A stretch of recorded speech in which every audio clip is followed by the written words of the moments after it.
이번 스토브리그에서도 계속 관심을 많이 받았던 세 개 팀이 있는데요. 지난해 8위, 9위, 10위를 했던 하위권 세 개 팀입니다. 삼성과 하나, 롯데 이야기를 오늘 한번 다뤄볼까 해요. 그냥 이제 많은 팬들께서 관심도 가지시고 네. 이 팀들도 지난해 너무 못했잖아요. 네. 올해는 막 변화를 굉장히 많이 줬습니다. 다 바꾸겠다. 굉장히 변화를 많이 줬고 그래서 팬들께서도 기대를 하시죠. 그렇다면 이제 정말 바뀌는 것인가? 우리 삼성이 바뀌냐? 하나가 바뀌냐? 롯데가 바뀌는가? 네. 오늘 한번 이야기를 해볼까 하는데요. 성적이 좋지 않았기 때문에 이 세 개 팀이 이번 겨울에 나름 변화를 많이 줬어요. 좀 팀별로 상황은 좀 다르긴 하지만 어쨌든 세 개 팀 모두 사장, 단장, 감독 중에서 최소 한 명 이상 교체가 됐고요. 그렇습니다. 네. 하나는 이제 정민철 단장이 새로 오셨죠. 박종훈 네. 단장이 이제 물러나시고 재계약이 안 됐습니다. 네. 그 롯데는 지금 이제 사장, 단장, 감독이 다 바뀌셨어요. 빅3가. 네. 이게 사실 이제 구단 창단 이후 처음이라고 그럽니다. 뭐 당연히 처음이겠죠. 다른 팀에서도 이런 사례가 거의 없습니다. 없죠. 네. 자, 같은 해 시즌 앞두고 셋 다 바뀌는 경우는 처음이다. 사상 초유의 일이다. 네. 그리고 삼성은 뭐 최근에 이제 새로 사장이 오셨고 자, 감독은 이제 바뀌셨고 그래서 사장 감독 바뀌고 단장만 홍준학 단장만 딱 이제 계시죠. 근데 저도 유튜브로 확인을 했었는데 네. 이승철 위원님이 저번에 저희 방송 나오셔가지고 삼성을 굉장히 높은 순위로 평가해서 약간의 파문이 일었었는데. 근데 관심인 것이죠. 네. 이제 삼성 팬들 관심인데 그때 이승철 위원께서 이제 외국인을 일단 제외하고 아직 안 봤으니까. 근데 외국인을 어떻게 제외해요? 그래도 제가 좀 그렇게 말씀을 드리는 바람에 좀 힘든 그런 예측을 네. 하셨어요. 네. 이제 국내 선수만 놓고 보면 3위 안에 든다. 이렇게 이제 언급을 하셨고 사실 이제 외국인이 전력의 뭐 30%또 혹지 않으면 뭐 절반 네. 뭐 이상 이렇게까지 이야기하는데 그때 야구부장은 이제 삼성을 꼴찌 후보 중 한 팀이다 이렇게 혹평을 해서 저는 굉장히 아주 그냥 콩가루가 됐습니다. 삼성 팬들께서 적당히 하라 이렇게 야단을 치셨는데. 네, 그만큼 이제 삼성에 대해서는 저희가 네. 설문조사도 했지만 좀 극과 극이라고 해야 될까요? 그렇습니다. 하위권 후보로 뽑는 분들도 있었고 왜냐하면 이제 또 오승환 선수가 온단 말입니다. 네. 마운드가 진짜 마무리가 확실하면 앞에 셋도 살아나고 그러면 선발도 좋아질 거 아니냐. 네. 그리고 외국인은 늘 못 뽑았지만 아니 설마 작년보다 못하겠어? 뭐 그런 거죠. 그렇죠. 작년보다 네. 못하겠어?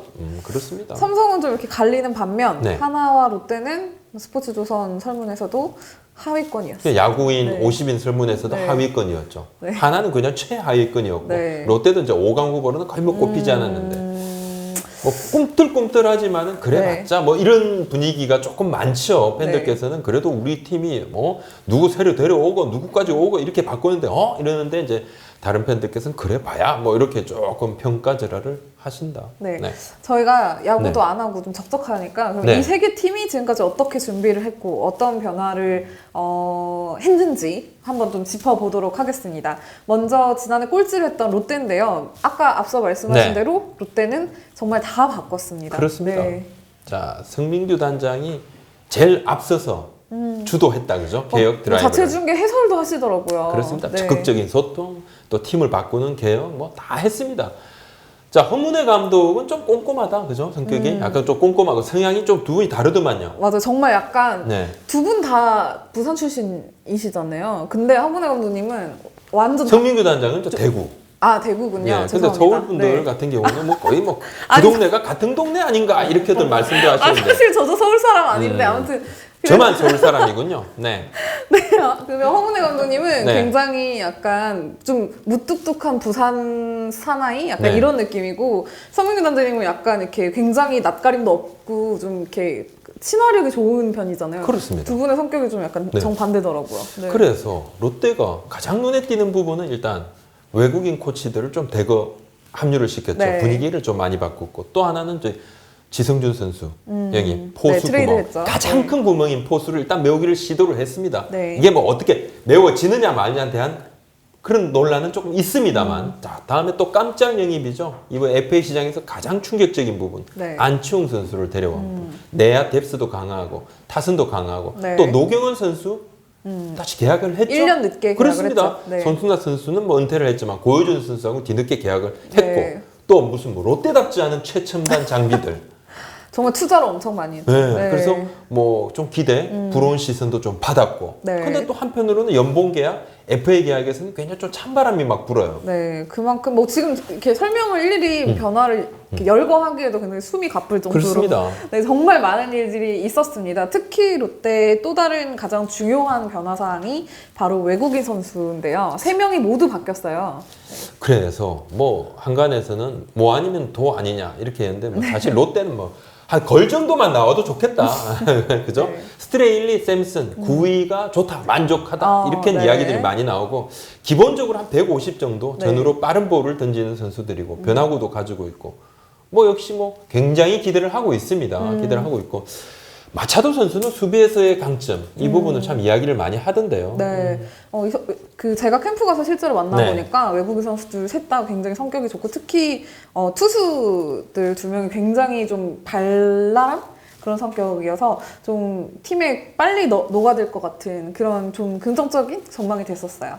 그렇습니다. 자, 그 다음에 자, 요 이야기를 네. 할지 안 할지 저 고민을 좀 많이 했습니다만 여러 가지 한번 우리가 같이 한번 고민해 볼 수 있는 측면도 있어요. 아주 어린 선수의 그죠? 네. 입단 전에 사생활 이야기가 지금 터졌습니다. 파문이 네. 나왔는데 뭐 실명이 거론이 됐습니다. 근데 제가 여기서 이 어린 선수 이야기를 그렇습니다. 뭐 편을 들고 이런 게 아니라 참 어떻게 보면 좀 답답합니다. 답답해요. 답답하고 옛 여자친구가 이제 온라인으로 폭로를 했고 사생활에 대한 부분을 좀 폭로를 했는데 뭐 이 친구도 지금 뭐 아주 괴롭겠죠. 괴롭겠는데 제가 그날 아마 우리 나유리 기자한테 뭐 이런 일이 있었을 때 처음에 했을 때 놀랍지도 않다 그렇게 저한테 딱 네. 말했죠.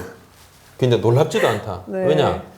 충격적이지만 야구 선수들 사이에 꽤 자주 뭐 있는 폭로전 양상 그런 폭로들 한두 번 본 게 아니죠. 자, 다른 스포츠도 마찬가지인데 법원으로 고소할 수 있는 실정법 위반이었다 그러면 뭐 이렇게 온라인으로 폭로보다는 그냥 바로 고소고발 갔겠죠. 네. 그 다음에 이렇게 고소고발 가면 구단들은 보통 모르쇠 합니다. 모르쇠 하는데 자, 팬들께서 롯데인 나쁜 놈들 니들 봐라 뭐 이러는데 뭐 타 팀 마찬가지입니다. 그리고 롯데는 솔직하게 말씀을 드리면 어떻게 해요? 할 수 있는 게 없죠. 입단전이고 애가 이 선수가 고등학교 2학년 때 뭐 저지른 일 때문에 그 일이 이렇게 과거 일이 이렇게 문제가 되는데 그러면 입단 전에 사생활을 꼬치꼬치 캐묻고 어디까지 알아야 돼? 뭐 묻는다고 대답하겠어요? 탐정을 사서 뒷조사를 하면 이거는 정말 더 큰 범죄인 것이죠. 네. 할 수 있는 부분이 없어요. 그래서 롯데도 난감해하죠. 롯데 고모 선수 이렇게 나오니까 스트레스를 받아요. 롯데 구단도. 뭐 어떻게 난감한 상황입니다. 그리고 이 선수가 올해 내야수에서 외야수로 변신을 해서 지금 네. 주전 중견수로 이야기가 되고 있습니다. 지금 훈련을 잘 못하고 있는 상황이에요. 본인들이 알아서 해 나갈 일인 거죠. 이건 허문회 감독이 고개 숙일 일도 아닌 것이죠. 오히려 뭐 선수 본인 첫 번째, 그 다음에 뭐 미성년자 때 벌어진 일이니까 선수의 부모님, 그죠? 네. 부모님이 어떤 뭐 도덕적인 그런 이야기를 할 수는 있겠죠. 그럼 죄송스러운 마음 가질 수 있다고 봅니다. 뭐 이 선수가 우리 아들보다도 1살 어리더라고요. 어린데 저도 이게 참 답답한 상황입니다. 이런 답답한 상황인데 왜 이 말씀을 드리냐? 네. 반면교사로 좀 삼자는 거죠. 어린 선수들이. 네. 제가 뭐 어떤 감독님한테 이야기 들었습니다. 최근에 한 몇 년 전에 아주 엄청나게 이런 좋은 젊은 선수가 있다라고 이렇게 포장이 된 선수의 고등학교 시절을 제가 이야기를 들었어요. 그 사생활을 네. 알고 필요도 없는데 그냥 사석에서 만났는데 그 이야기를 들려주더라고요. 들려주는데 좀 놀랐습니다. 내가 봤던 그 부분이 이런 부분인가? 우리 팬들께서 생각하시는 야구 선수들 야구 잘하면 인성도 좋을 것이다. 그렇지 않습니다. 예, 야구하고 인성은 거의 뭐 그렇습니다. 그 함수 관계가 어떻게 되는지 모르겠지만 인성은 인성대로 또 야구는 야구대로 다른 것이죠. 반면교사로 삼아야 되고 공인이냐 아니냐 논란이 있어요. 유명인 맞습니다. 유명인이 공인이냐 아니냐 사실상 의미가 없습니다. 논란이 커지면 그 유명인은 가진 것을 전부 잃을 수도 있다. 앞으로 이 꼬리표가 어디까지 갈 것인가? 꼬리표를 누가 뗄 수 있을까? 저거 뭐 할 수 있는 것이 없죠. 이제 온라인이 끝까지 살아남아 있으니까. 아무튼 반면교사로 삼자. 그리고 누구나 책임 있는 자세가 필요하다. 그건 뭐 저도 마찬가지고 또 우리 같은 뭐 우리 팬들께서도 마찬가지고 우리 구독자님들도 마찬가지고 선수들도 마찬가지인 것이죠. 네. 저희 다시 본론으로 들어가서 네. 네. 롯데 이제 상황을 좀 짚어봤고 다음은 이제 한화입니다. 한화 이글스가 뭐 재작년에 굉장히 좋은 시즌을 보냈지만 아시다시피 지난해는 사실 실망스러웠습니다. 이거는 객관적인 뭐 성적이 보여주는 부분이니까 어쩔 수 없다고 생각을 하고요. 네. 한화는 이번 겨울에 뭐 정민철 단장이 새로 왔고 그렇죠. 한용덕 감독은 이제 올해도 변함없이 팀을 이끌고 계약 있는데 마지막 해다. 네, 하지만 굉장히 중요한 시즌입니다. 그렇습니다. 네, 외국인 선수들을 3명을 모두 재계약했어요. 사실 9위 팀 중에 역대 이렇게 3명을 모두 다 재계약한 사례가 있을까 싶어요. 좀 슬프다 그죠? 네. 왜냐? 외국인 선수들 당신들은 할 것을 다 했다. 니들한테 잘못은 없다. 네. 그러니까 전부 이렇게 단체 집합을 하잖아요. 그러면 이제 딱 호잉, 벨, 스폴드는 나가 있어. 나머지 애들 다 엎드려. 뭐 이렇게 네. 되는 것이죠. 아니, 비유가 약간 네. 세 명은 나가 있어도 돼. 뭐 그만큼 이 선수들은 정말 잘했다. 그죠? 호잉은 조금 아쉬웠지만 이 정도면 괜찮다. 이 정도면 괜찮고 벨하고 체드 벨을 그리고 스폴드 선수는 연봉이 뛰었습니다. 네. 호잉 선수는 연봉이 조금 깎였죠. 그런데 스폴드 선수의 이제 구단 재계약하는 네. 과정에서 그죠? 이번에 호주에 있었는데 출국 금지 권고 조치가 깜짝 놀랐어요. 내려졌어요. 예, 네. 그래서 우리 이제 기자가 못 오는 거 아니냐 했는데 이제 금지가 아니고 권고다. 그래서 오늘 오전에 스폴드 선수가 합류를 했습니다. 네. 태국을 통해서 합류를 했고 저는 좀 재밌는 부분이 있었어요. 이 스폴드 선수가 프리미어 12에 대표 선수로 안 나왔습니다. 작년 11월이죠. 그렇죠. 네. 안 나왔어요. 자, 왜 안 나왔느냐? 하나에서 재계약하겠다 이야기를 했고 194이닝 넘게 던졌잖아요. 그래서 본인이 뭐 안 나가기 싫은 거죠. 뭐 피로도 피로를 문제. 좀 관리하는 거죠. 네. 한국 같았으면 자 대표 국가대표인데 네. 자기가 개인적인 사유로 이렇게 안 나간다. 바로 콩가루 뭐 사실- 가루가 되죠. 하지만 뭐 하나에게는 굉장히 좋은 일. 네. 하나는 좋아했어요. 하나 팬들께서 그럼요. 박수를 보내셨다. 네, 외국 선수들 3명 다 성격이 굉장히 좋더라고요. 그리고 또 네. 우리 입장에서도 스폴드 힘들잖아요. 호주 대표로 나와가지고 막 상대를 좋다. 하려면. 네, 그렇습니다. 이번에 네. 하나의 가장 큰 변화는 아무래도 이제 이용규 선수 주장이 아닐까. 사실 작년에 지금 같은 시점으로 비교를 하면 이용규 선수가 있고 없고의 차이가 좀 있죠. 그러니까 네. 나가 보니까 없으니까 이제 그게 굉장히 컸다. 네. 없으니까 굉장히 컸고 지금은 이제 주장이잖아요. 정말 인터뷰도 많이 하고 정말 뭐 주장으로서 많은 일을 열심히 하는 게 눈에 보이더라고요. 약간 네. 조금 무뚝뚝한 사나이 같은데 네. 굉장히 진중하죠. 진중하고 또 말도 잘합니다. 네, 네. 말을 참 잘합니다. 말도 잘하고 그리고 또 후배들한테 굉장히 좀 신임을 많이 얻었다. 특히 네. 젊은 선수들이 잘 따른다고 그래요. 잘 따른다고 그러고 일단 뭐 하죽석 선수가 돌아오지 않습니까? 네. 진짜 무릎 십자인대 수술, 큰 수술인데 이 운동 능력이 어느 정도 될 것인지 지금은 굉장히 움직임이 좋다 그럽니다. 좋다 그러고 그래서 주전 유격수가 오니까 전체적으로 그럼요. 팀 내야의 중심이 딱 바로 설 것이다. 네. 요즘 하나 그 연습 경기를 저도 자체 중계 해주는 걸 보는데 네. 제일 재밌는 관전 포인트 중에 하나가 좌익수 경쟁이더라고요. 나는 좌익수다 이러면서 두산에서 간 정진호 선수나 장진혁 선수 이 두 선수가 요즘 번갈아 가면서 3안타 4안타씩을 그러니까. 치더라고요. 그러니까. 이 경쟁 어떻게 될 거라고 생각하세요? 그러니까 장진혁 선수가 조금 앞서 있습니다. 지금 막 51 정도로 봐야 될 겁니다. 네. 한효덕 감독의 마음은 그렇습니다. 그런데 이 마음이라는 것은 그냥 바뀐다. 그렇죠. 정진호 네. 선수도 워낙 잘하고 있기 그렇습니다. 때문에. 뭐 기회는 분명히 누군가에게 돌아가요. 그 짧은 기회를 붙잡는 순간 바로 그냥 더 많은 기회가 부여가 될 것이죠. 뭐 자명한 이야기입니다. 근데 그렇기 때문에 서로 또 잘하는 겁니다. 지금까지 하나가 안 된 게 이거였거든. 팀 내 경쟁이 없습니다. 그냥 자리 떡 앉으면 그냥 계속 밥을 먹는 사람은 뭐 네. 그냥 별 일 안 해도 계속 밥을 먹을 수 있는 그런 상황이 많이 있었었거든요. 네. 네, 지금은 좀 달라졌다. 네, 여기에 또 김문호 선수까지 합류하면서 이 하나 팬들 입장에서는 굉장히 반가운 경쟁이 아닌가 보여집니다. 그렇습니다. 자, 근데 사실 올해부터 이제 올해는 아니죠. 사실 작년 연말부터 단장으로 취임한 한화의 레전드 정민철 단장님의 네. 그런 뭐라고 해야 할까 통솔력? 뭐 네. 단장으로서의 이런 역할에 대해서는 어떻게 생각하세요? 굉장히 부드럽다. 굉장히 젠틀한 분이다. 네. 그리고 뭐 요즘 뭐 파도 미담만 나온다. 온라인에서 파파미. 온라인에서 네. 이 정민철 단장의 미담이 지금 네. 화제가 되고 있습니다. 저도 봤어요. 그거. 대단하다. 네. 저도 몰랐습니다. 네. 야, 이렇게 인격적으로. 정민철 단장 참. 근데 이 정민철 단장이 참 난감한 이야기가 맨날 그러면 누가 지나가는 말로 그런 소문이 자꾸 돌았어요. 차기 감독 아니냐 단장인데 왜냐면 단장 하다가 또 감독하기도 하고 막 그러니까요. 네. 연기혁 감독처럼. 그러니까 가장 듣기 싫어해요. 이 말이 나오면 아주 진짜 표정이 싹 바뀝니다. 딱 이야기를 해요. 내 1차 목표가 한효득 감독 재계약을 하게 하는 것이 내 목표다. 그런 말씀하지 마시라.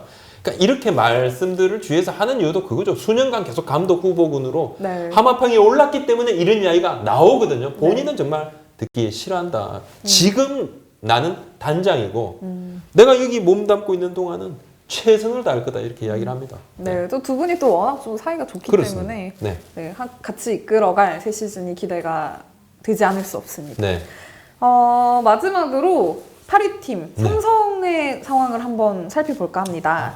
삼성도 허삼영 감독이 부임을 했고 네. 시즌을 잘 준비하고 있는 와중에 네. 최근에 대표이사가 바뀌었어요. 이거는 어떻게 봐야 될까요? 그러니까 임대기 사장이 물러나셨는데 뭐 성적 부진, 뭐 성적은 당연히 부진했죠. 부진했고 네. 뭐 성적 부진으로 물러났다기보다 자연스러운 세대 교체다. 네. 고문 맡으신다고 그래요. 그리고 이제 새로 삼성카드 대표이사 사장을 뭐 하고 계셨던 원기찬 대표가 네. 새로 삼성 라이온즈 대표가 됐는데 구단주 겸 대표이사 사장입니다. 구단주 겸 이건 이제 임대기 사장님도 그랬어요. 네. 구단주 겸. 지금 사장이 구단주를 맡고 있는 팀은 삼성이 유일합니다. 나머지 팀은 전부 다 오너가 구단주를 맡고 있어요. 뭐 구단주 대행 정도 할 수 그렇죠. 있는 대행은 분들은 있어도 두더라도 네. 구단주는 다 오너가 합니다. 그러니까 삼성 라이온즈가 야구단을 바라보는 어떤 뭐 직접적인 그룹 내 시각으로 봐도 저는 좀 무방하다. 그러니까 뭐 너무 멀리 이야기가 아니라 좀 약간 특별합니다. 이게 구단 입장에서는 조금 뭐 구단을 어느 정도 그룹에서 생각을 하고 있느냐 한번 짚어보시면 맞고 홍준하 단장이 이제 뭐 올 시에도 계속 이제 진두지휘를 하시는데 우리 많은 이제 우리 구독자 채널의 구독자분들께서 홍 단장 한번 모셔달라 많습니다. 제가 답변을 몇 번 했습니다. 모시고는 쉽지만 본인이 고사한다. 꼭 한번 모시고 싶은데 우리 단장님 방송도 한번 보시면 꼭 모시고는 싶습니다. 올해 야구 잘해서 한번 가을 야구 가게 되면 좋게 모시는 걸로 하죠. 가게 되면 그냥 뭐 그럼 먼저 모실 것 오시지 같아요. 않을까. 네. 네. 그렇습니다. 삼성도 외국인 선수들 한번 살펴볼게요. 정말 솔직히 저도 몇 년 동안 삼성을 계속 지켜보면서도 외국인 선수들 부진 뭐 계속 교체하고 뭐 이젠 잘할 거다 하는데 또 부상이고 이게 너무 지겹거든요. 일단 라이블리 선수만 재계약을 했고요. 네. 뷰캐넌 살라디노 선수가 새로 합류를 했습니다. 가장 좀 걱정이 되는 부분이 있다면 아무래도 러프가 이제 없다는 거. 네, 이 부분이 아닐까 싶은데요. 그러니까 살라디노 선수, 러프 선수랑은 완전히 좀 다른 선수다. 그죠? 러프 선수의 가지고 있는 이 파워 네. 보다는 좀 살라디노 선수가 파워는 좀 덜할 것이고 내야 수비가 다 가능하답니다. 네. 뭐 안 돼. 급하면 또 외야까지도 가능하다고. 급하면. 급하면. 뭐 그런데 이렇게 급한 일이 벌어지면 팀이 박살이 났다는 네. 이야기예요. 급한 일은 벌어지면 안 됩니다. 네. 야구팀에서는 팀 내에서는 급한 일 벌어지면 안 돼요. 네. 자, 컨텐 능력이 생각보다 있다 그래요. 예, 팀 배팅도 조금 하고 네. 오키나와에서 일본 팀들하고 연습 경기를 하는데 그런 뭐 밀어쳐서 안타 만들어 주자가 있을 때 그런 모습들도 보였다 그래요. 네.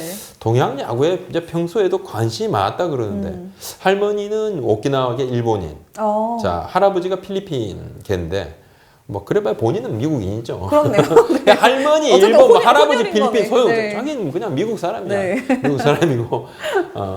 뷰캐넌 선수도 야쿠르트에서 이제 3년 동안 뛰면서 사실 아시아 야구에 대해서는 뭐 적응을 한 상태라고 봐도 될 것 같아요. 네. 그렇습니다. 뭐 일본 야구, 동양 야구에 대한 적응은 됐을 거고 네. 하나 조금 좀 뭐 삼성에서 이야기를 좀 강조합니다. 네. 지난해 하반기에 나름대로 페이스가 좋았대요. 굉장히 이 부분은 뭐 좋은 이야기죠. 네. 자 이제 뭔가 떨어뜨리는 변화구, 떨어지는 구종들이 많아서 뜨면 넘어가는 라팍에서는 상당히 좀 맞춤형 그런 투수가 아닐까 이렇게 기대를 한다 그러는 150, 151 최고 구속을 이렇게 만든다 그러는데 뭐 이 정도만 나와도 됩니다. 뭐 150 던진다 했는데 나오니까 144 던지고 막 142 나오고 막 그래 뭐 그런 경우가 네, 있었지 않습니까? 네. 네. 자, 스피드는 그 정도면 오케이죠. 네, 저희가 작년 하위권 세계팀을 살펴봤는데 부장님이 선택한 그래도 이 셋 중에 가장 야구를 잘할 것 같다 올해 하는 팀이 누가 있을까요? 롯데.